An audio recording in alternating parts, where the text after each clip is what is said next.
Talk to me about how you review your staff in your estate and letting agency.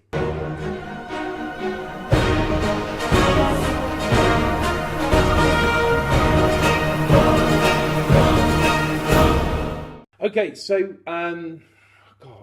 we've probably had this process now for 7-8 years.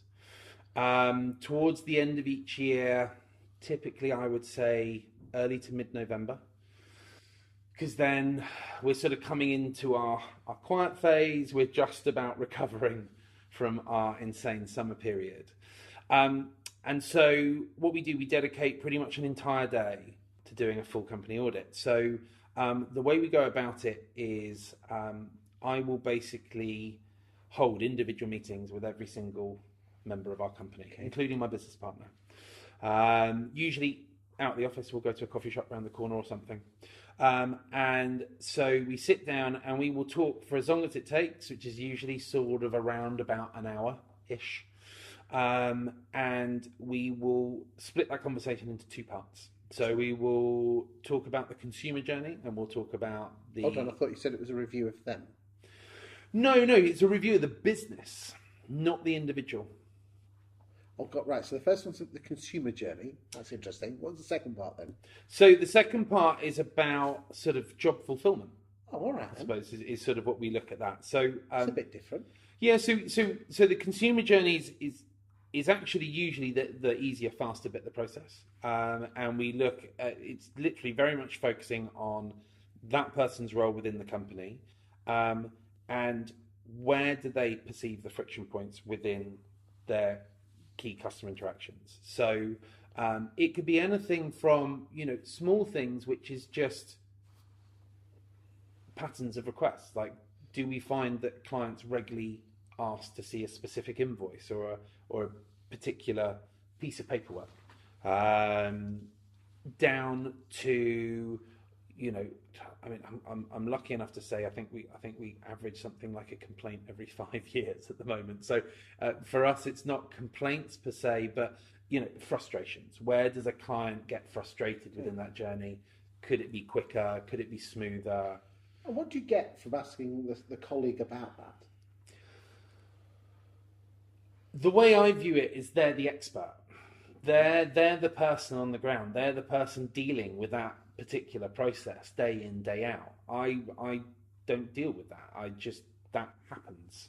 And so for me to form a strong opinion on any part of the business where I'm not responsible, in my opinion, for at least 60-70% of that role, I think is reckless. We need to talk to the person that's hands-on. So you're basically, what you're saying is you ask your staff how they interact with stakeholders, customers, and then you ask them for solutions to make their job easier. It sounds really simple when you say it that way, but I've never heard of that. Yeah, I think solutions, we talk around it. We talk around.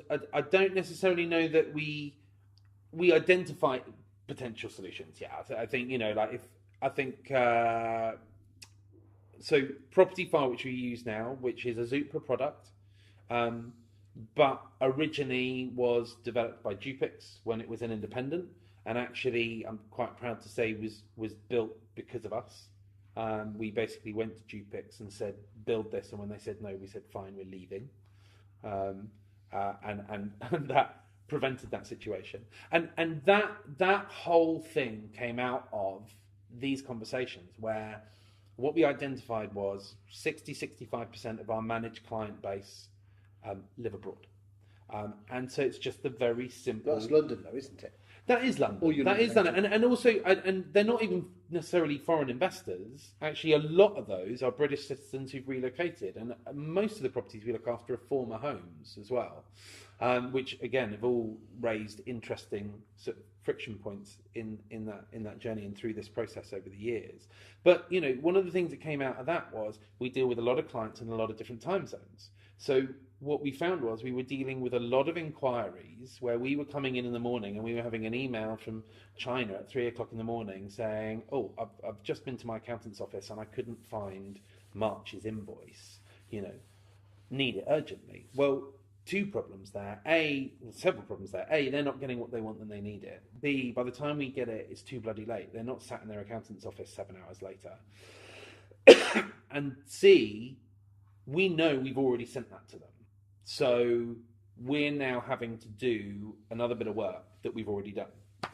And so Property File came out of us identifying that. How do we solve that problem? Right, we need to develop an area where landlords, no matter where they are in the world, can log in and access essential information on their properties at any time. And that's how the original Property File landlord portal came about, was basically we wanted somewhere where a landlord can log in and they have access to their last 3 years of invoices, account statements, end of year tax statements, all the key tenancy documents. So for meetings like that, it's all at hand. Mm-hmm. And the feedback we had from that was phenomenal. And that came about from talking to the staff, realising what the issues were, and then creating that. Yeah. Do you think more agents should talk to their staff? Absolutely. I mean, if you're not, why have your staff? You know, if you're not going to talk to them, then you might as well outsource it. You might as well have a call centre somewhere that answers this, and property managers somewhere else that go and do that. And what tips would you, before we go, what tips would you give to people thinking of doing this? I'm sure you'd be happy for someone to pick the phone up to you, but absolutely, yeah. I think, look, just where did you go wrong with it, and what would you do differently? This 2-stage process of the annual review, especially this customer journey bit. Yeah, I think don't put too much pressure on yourself. A really important part of the journey as well that we've not touched on is once we've done the individuals, my partner and I will sit down for half an hour or so and we'll pick through the notes, and we will pick out what we feel are sort of the top 3 to 5 points on the 2 sides that we've looked at. And what we then do is we then have a company meeting. So we then sit down as a whole in a room, and we sit there and we go, right, guys, we've identified this, this, and this, and this, this, and this. How are we going to go about solving that? What is the best way to solve it? And we pool our knowledge, you know. And the great thing with that is you'll get someone go, oh, wouldn't it be great if we did this? Oh, yeah, but it still needs to do that. Good point. Oh, and don't forget, there's those people that can't do that. And they're feeling part of the process, so they're going to take ownership of it. Exactly. And so then when you go 2 weeks later, whatever, when you go, guys, do you know what? I think I've found the company that is going to solve that problem. I'd like them to come in and pitch. And actually, do you know what? I'd like you and you to be in the room with me, because you guys really got this. And then if you do go with that solution, right, guys, we're going to have to adopt the solution. We're going to have to change our processes this, and this way. Guess what? No friction, because it's their idea. They already know the value because they pitched the value to it before you even went and found the solution. So then you don't have that resistance. It's like, yes, this is going to make our life easier, or this is going to make us more money, or this is going to make our clients happier. Whatever it is, they're all on board. Thank you, mate. Thanks, Chris.